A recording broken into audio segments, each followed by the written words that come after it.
কিন্তু আজ আমি বলছি আগামী 12ই ফেব্রুয়ারিতে যদি নির্বাচন অনুষ্ঠিত হয়, এরপরে হয়তো ভিডিওতে শেখ হাসিনাকে দেখতে পাবেন। এটা দিনক্ষণ তৈরি হয়নি, কিন্তু তিনি আসবেন। এবং তাতে তখন যদি ভারত সরকার মনে করেন যে না, যে প্রথমে ভাবা হচ্ছিল যে একটা নিরাপত্তা জনিত সমস্যা হতে পারে, কারণ যারা সাইবার অপরাধী তারা খুব সহজেই, তারা অনেক বেশি স্মার্ট, তারা এমনকি রাষ্ট্রযন্ত্রের থেকেও স্মার্ট, তারা অনেক খুব সহজেই সেই অঞ্চলটা, আজকে যেমন আমি যেখান থেকে বলছি আপনি নেহাত বলে দিয়েছেন তাই, নাহলে অনেকেই যারা লক্ষ্য রাখবে তারা বুঝতে পারবে, ধরে ফেলতে পারবে যে আমি কোন জায়গায় আছি। আজকালকার দিনে এইগুলো গোপন রাখা যায় না। আপনার টেলিফোন থেকে, মোবাইল থেকে যদি আপনি কথা বলেন কার্যকর, মোবাইলের আপনার লোকেশন জানাটা কোনো ব্যাপার না, কারণ আপনি যে টাওয়ারে আছেন সেই টাওয়ারটা থেকে জানা যাবে, আমি কোন টাওয়ারের নিচ থেকে কথা বলছি সেটা জানা যায়। তাহলে সেই কারণে এখন সিদ্ধান্ত হচ্ছে যে ওইটা নিরাপত্তা জনিত যে ব্যবস্থাটা, সেটা অডিওতে যিনি বলছেন সেই অডিওতেও এখন রেকর্ড করে বলেছেন, কারণ যেহেতু সরাসরি লাইভ নয়।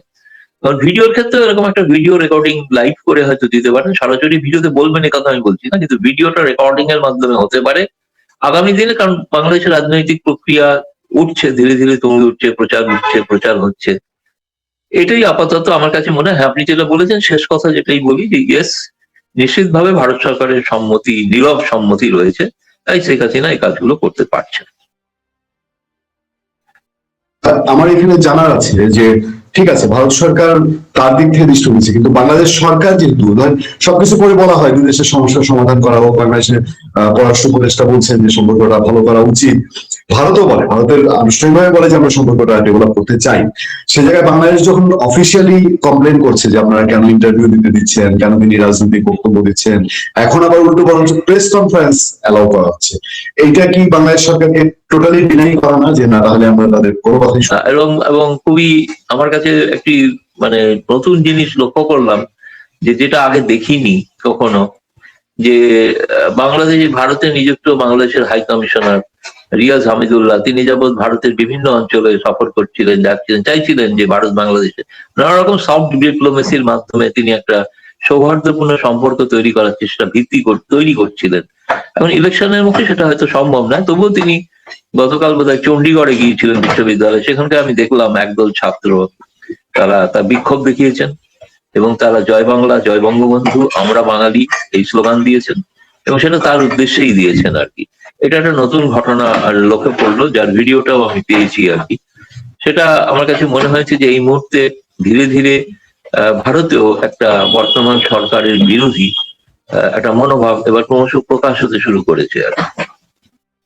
আমরা সেটা আমি দেখেছি, কয়েকজন ধর্মীয় গুরুর সঙ্গে দেখা করেছি, কয়েকদিন আগে ব্যাঙ্গালোরের কাছে দেখলাম, ব্যাঙ্গালুরুতে দেখা করেছি। দাদা আমি ভিন্ন একটা টপিকে এসেছি, বাংলাদেশে খুব জোর আলোচনা আজকে আলোচনা বাংলাদেশে এখন যারা ইলেকশনে একটিভ রাজনৈতিক পলিটিক্যাল পার্টি, সেটা হচ্ছে বিএনপি এবং জামাত ইসলামী।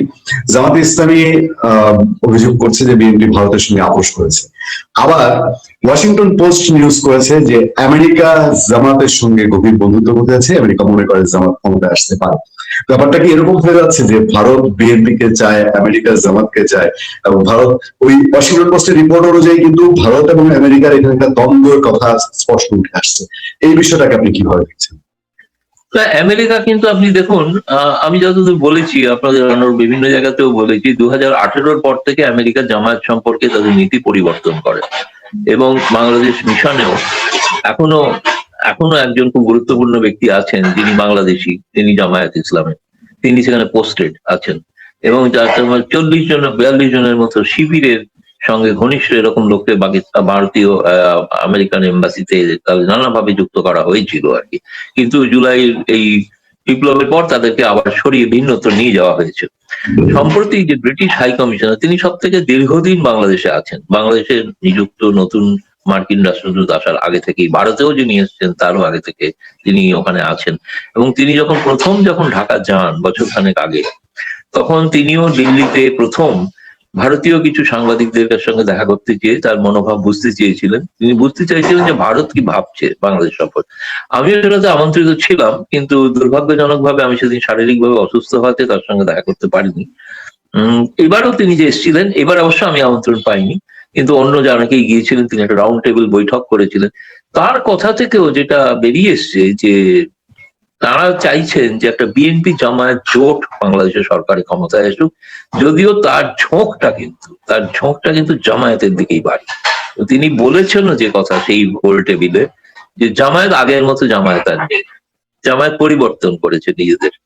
তখন কেউ হয়তো তাকে বলেছেন কিন্তু এই জামায়াত তো নারী বিদ্বেষী, তারা তো নারী ক্ষমতায়নের বিরোধী। সেক্ষেত্রে কিন্তু খুব স্পষ্ট কোনো জবাব দেননি সারাকুক। এবং সারাকুকের এই গোটা মিশনটাই ছিল যে এটা ভারতের মনোভাব বোঝা নির্বাচনের আগে, শুধু একমাত্র সেই কারণে তিনি ভারতে এসেছিলেন।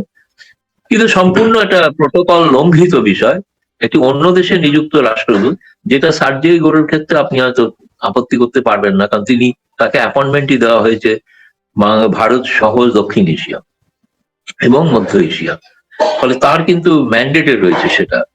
কিন্তু ব্রিটিশ হাই কমিশনের সেটা ম্যান্ডেট নয়। ব্রিটিশ হাই কমিশনে বাংলাদেশে যেগুলো করা যায় খুব সহজেই, একটা ছোট দেশ বলে হয়তো, যেটা আমাদের এখান থেকে মনে হয় যে এই ব্রিটিশরা এখনো সেই বা আমেরিকানরা এখন একটা ঔপনিবেশিক মানসিকতার মধ্যে আছেন, বাকি সবাইকে দক্ষিণ এশিয়ার কালা চামড়ার লোকেদের তাদেরকে প্রজা এখনো ভাবেন। ফলে তারা যখন তখন যত্র যেখানে যেখানে যান, তারা পাইলে সুপ্রিম কোর্টের চিফ জাস্টিস সঙ্গে দেখা করেন, ভারতে দেখা করা সম্ভব না, ভারতে অ্যালাউই করা হবে না। ভারত এত বড় একটা দেশ, সেখানে অ্যালাউ করা যায় না, সেখানে অ্যালাউ করা হয় এটা প্রোটোকলের মধ্যে পড়ে না। আপনি চিফ জাস্টিস সঙ্গে কেন দেখা করবেন, কি জন্য? আপনি বিচার ব্যবস্থা নিয়ে কথা বলতে, আপনি কে, আপনি কেন কথা বলবেন? কিন্তু বাংলাদেশের মানুষ বাধ্য হয়ে এগুলোকে নিয়মমাফিক ভাবে মেনে নেয়, তাদের নানা রকম আভ্যন্তরীণ দ্বন্দ্বের কারণে। ভারত হলে কিন্তু ওই মার্কিন দাসদূতকে নোটিশ দেওয়া হতো কিভাবে আপনারা, এবং ব্রিটিশ হাই কমিশনার তিনি আরো কিছু সাক্ষাৎ করতে চেয়েছিলেন, আমি সেগুলো পরিষ্কার করে বলতে চাই না। সেগুলো সমস্ত ক্ষেত্রেই ভারত সরকারের কোনো অনুমতি ছিল না, কোনো অনুমতি নেই। কিন্তু তারা সম্মান জানানোর অর্থে তাকে, তিনি এসছেন, তিনি তো আসতেই পারেন, তিনি অ্যাম্বাসেডার, তার তো চলাফেরার গতিবিধি নিয়ন্ত্রণ ভারত করতে পারে না, তিনি এসছেন তার হাই কমিশনে। তার হাই কমিশনে বসে তিনি কি করবেন সেটা তার বিষয়। কিন্তু হাই কমিশনের চৌহদ্দির বাইরেটা, হাই কমিশনটা সার্বভৌম যুক্তরাজ্য, কিন্তু হাই কমিশনের বাইরেটা ওটা ভারতবর্ষ, ওখানে সবকিছু করা যায় না। বাংলাদেশে করা যায়, বাংলাদেশে গুরুত্ব নেই। এটা আমার কাছে মনে হয় বাংলাদেশের কাছে একটা অপমান, বাংলাদেশের মানুষের কাছে অপমান। তারা অপমানিত কেন বোধ করেন না আমি এটাই বুঝি, কেন প্রধান বিচারপতি নিজে অপমানিত হন না আমি এটাও বুঝতে পারি। সেটাই, একজন অ্যাম্বাসেডর লেভেলের একজন বাংলাদেশের প্রধান বিচারপতির সঙ্গে দেখা করবেন। সমস্যা কি হয় জানেন, সমস্যাটা এটাই হয়, এর ফলে বহু জল্পনা তৈরি হচ্ছে। তাহলে কি ইউনূসকে সরিয়ে প্রধান বিচারপতিকে নিয়ে একটা কেয়ারটেকার সরকার তৈরি করা হচ্ছে? কারণ কেউ জানে না, কিন্তু আমি বলছি যে তিনি কিন্তু এই জল্পনাটার সুযোগ করে দিয়েছেন। ফলে কেউ যদি জল্পনা করে, ফেসবুকে লেখে, সোশ্যাল মিডিয়ায় লেখে, আপনি কাউকে দোষ দিতে পারবেন না, যদি তার সত্যতা আছে কি নেই কেউ জানি না। একজন আমেরিকান রাষ্ট্রদূত, তিনি প্রধান বিচারপতি সাক্ষাৎ করছেন, হেসে হেসে কথা বলছে, বসার ভঙ্গিও হচ্ছে এমনই পা ছড়িয়ে দিয়ে বিচারপতির সামনে, এরকম। সেটা খুবই একটা, আমার মনে হয় বাংলাদেশের প্রধান বিচারপতির, তিনি কেন সহস্র বদনে তাকে অ্যাকসেপ্ট করছিলাম জানি না। তিনি তো বাংলাদেশ সরকারের কাছে বলতে পারেন যে উনি কি আসছেন, যে ওনার কি কারণে আসছেন। অর্থাৎ আপনি বলুন বাংলাদেশের বিচার ব্যবস্থার সঙ্গে আমেরিকার রাষ্ট্রদূতের কি সম্পর্ক? আমরা যেটা জানি, যেটা তো আমরা জানি যে শেখ হাসিনা থাকাকালীন আমেরিকান যে ধরনের জাজমেন্ট ওটা নিয়ে দেওয়া হচ্ছিল, ওটার জাজমেন্টটাকে ঝুলিয়ে রাখা হচ্ছিল, সবটাই হচ্ছিল কিন্তু ওই বিদেশি রাষ্ট্রের নির্দেশে।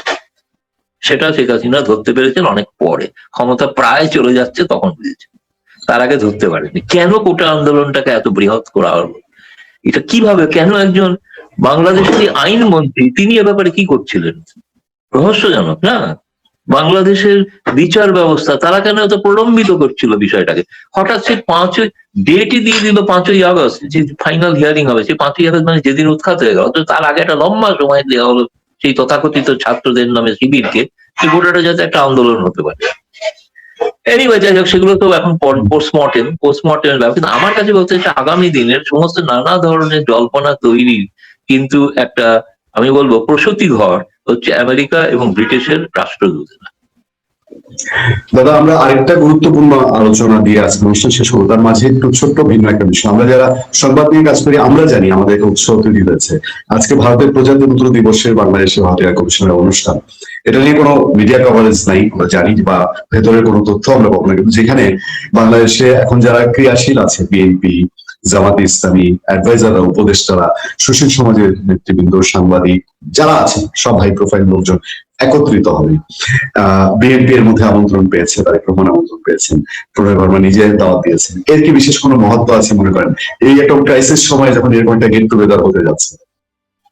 না, আসলে বাংলাদেশে যেটা ভারতীয় হাই কমিশন, তারা কিন্তু প্রজাতন্ত্র দিবস প্রতি বছরই নিয়ম করে পালন করেন। সেটা কখনো আগে হয়, কখনো পরে হয়। 26 তারিখে যে দিনটা, সেই দিনটা ভারতে যে অনুষ্ঠান হয়, সেই অনুষ্ঠানের সম্পর্কে ভারতীয় হাই কমিশনকেও ব্যস্ত থাকতে হয়। সেই জন্য এই অনুষ্ঠানটাকে তারা আগে করে সাধারণত আগে করে ফেলেন। তাৎপর্য বলতে এখন দেখতে হবে, আমি এখনো জানি না। এটা বাংলাদেশের সাংবাদিকরাই ভালো বলতো। কিছু সাংবাদিক আমন্ত্রিত হয়েছেন, তারা আমাকে জানিয়েছেন যে তিনি আমন্ত্রিত, তিনি যাচ্ছেন। তাকে আমি বলেছি যে ভাই, আমাকে অন্তত জানিও ওখান থেকে যে কারা কারা গেলেন, কারা কারা গেলেন না। তাহলে আমন্ত্রিত কারা মোটামুটি একটা জানা আছে। ফলে আমন্ত্রিতের মধ্যে কি গেলেন না, আমি তাদের সেই অনুষ্ঠানের শেষে হয়তো জানতে পারবো। এক সময় তো জামাতকে দাওয়াত দিত না ভারতীয় হাই কমিশন, কিন্তু এখন তো অ্যালাউ করেছে, একটু তো মাত্রা এসছে। তাহলে আমি শেষ না, ওই যে যেটা একটা বোধহয় আমি একটা বলেছিলাম যে আগে অভিযোগ ছিল ভারত সমস্ত ডিম একটা ঝুড়িতে রাখতো, এখন ডিমগুলো ভাগ করে দিয়েছে। কিছু ডিম আওয়ামী লীগ, কিছু ডিম বিএনপি, কিছু ডিম জামায়াত, কিছু ডিম আর যদি কেউ চান আরো কিছু বাইরে রাখা আছে তারাও পেতে পারে। ডিম এখন মানে আর বৈষম্য বিরোধী ডিম বিলি হচ্ছে না, এখন সাম্যের ভিত্তিতে ডিম বিলি হচ্ছে। তার মানে 5 আগস্টের মধ্যে দিয়ে ভারতের ক্যারেক্টারে ওই পরিবর্তন এসছে, এইটুক বলা যায়। বাংলাদেশে আজ যদি শেখ হাসিনা ক্ষমতায় থাকতেন তাহলে একরকম হতো, ডিম এক জায়গা দিয়ে থাকতো। কিন্তু বাংলাদেশে যখন ক্ষমতা পরিবর্তন হয়ে গেছে, নতুন পরিস্থিতি, পরিবর্তিত পরিস্থিতিতে নতুন নতুন সিদ্ধান্ত নিতে হয়, সেটাই নিয়ম। সেটা জয়শঙ্কর বলেছেন কমন সেন্স, কমন সেন্স দ্বারা চলতে হবে। দাদা, সবশেষ একটা বিশ্লেষণ চাই। আমাদের কানে নানান রকম খবর, আপনাদের ভারতীয় আনন্দবাজার পত্রিকা গতকাল নিউজ করেছে যে ভারত বাংলাদেশ মিয়ানমার সংঘর্ষের আশঙ্কা, এই হেডলাইনই তারা করেছে। মিয়ানমার বর্ডার সম্পর্কে আপনার ধারণা আছে, ভারতেও সেখানে যোগাযোগ আছে, রাশিয়ার আছে, আমেরিকার যোগাযোগ আছে, ইন্টারেস্ট আছে। আবার আমাদের রোহিঙ্গা শিবির কেন্দ্রিক বিভিন্ন খবর আমরা পাই, তাদের যে আরসা, আরাকান আর্মি, এদের তৎপরতা, আমাদের ভেতরে তৎপরতা। সার্বিক দিক মিলিয়ে আপনার কাছে কি ধরনের তথ্য, বা আপনি সেরকম কোনো শঙ্কা বোধ করেন কিনা, এটা দিয়ে আসতে। প্রথমত আমি বলবো যে মায়ানমারের একটা নির্বাচনী প্রক্রিয়া চলছে এবং সম্ভবত 25 তারিখে হয়তো শেষ পর্যায়ের ভোট আছে। এখন এই ভোটে আমরা দেখছি যে সকলের অংশগ্রহণে ভোট হচ্ছে না। ফলে সেখানে যে ধরনের সরকার প্রতিষ্ঠিত হতে চলেছে সেটা মোটামুটি সেনা সমর্থিত সরকার, সেনা সমর্থিত একটি রাজনৈতিক দলের সরকার। আং সান সুচির এখনো হদিশ জানা যায়নি। তিনি জেলে কেমন আছেন তাও আমরা জানি না, জেলেই আছেন কিনা তাও জানি না, জীবিত আছেন কিনা তাও জানি না। ফলে এরকম একটা অবস্থায় তার মধ্যে বিভিন্ন জায়গা থেকে ভারতের গোয়েন্দাদের কাছে আসছে রোহিঙ্গাদের সশস্ত্র করার একটা প্রক্রিয়া চলছে। একই সঙ্গে আরাকান আর্মি, তাদেরও একটা সশস্ত্র যুদ্ধ তারাও করছে। এই পরিস্থিতিতে ভারতের মিয়ানমার মানে বাংলাদেশ ছাড়া মিয়ানমারের বেশ কিছু সীমান্ত ভারতের রয়েছে। কিছুদিন আগে মিয়ানমারে যে জঙ্গি শিবিরের জন্য ভারতীয় সেনাবাহিনী ক্ষেপণাস্ত্র ছুড়ে ধ্বংসও করেছিল। ফলে আমি যে আশঙ্কাটার কথা আপনি বলছেন, সেই আশঙ্কাটা মিয়ানমার নিয়ে আছে, নেই যে তা নয়। তবে ঠিক এই ধরনের সামরিক সিদ্ধান্তগুলো সাধারণত মিডিয়ায় প্রকাশ করে হয় না, এটা হয়ে যাওয়ার পর মিডিয়ায় জানা যায়। ফলে আমি বলছি আশঙ্কা, একটা থ্রেট পারসেপশন ভারতের কাছে আছে। ফলে সেটার জন্য প্রতিরোধ করার জন্য ভারত কি প্রতিক্রিয়া নেবে, কি প্রক্রিয়া নেবে, কি সামরিক পদক্ষেপ নেবে, সেটা অন্তত প্রকাশ্যে কোনো আলোচনা হয় না, সেটা হওয়ার পরই বোঝা যাবে।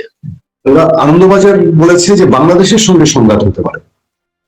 আমি বাংলাদেশের সঙ্গে সংঘাত কেন হবে আমি জানি না, কিন্তু পয়েন্ট হচ্ছে যে আমার কাছে যেটা মনে হয় এই সংবাদটা আপনি বোধহয় আনন্দবাজার অনলাইনে দেখে থাকবেন আর কি।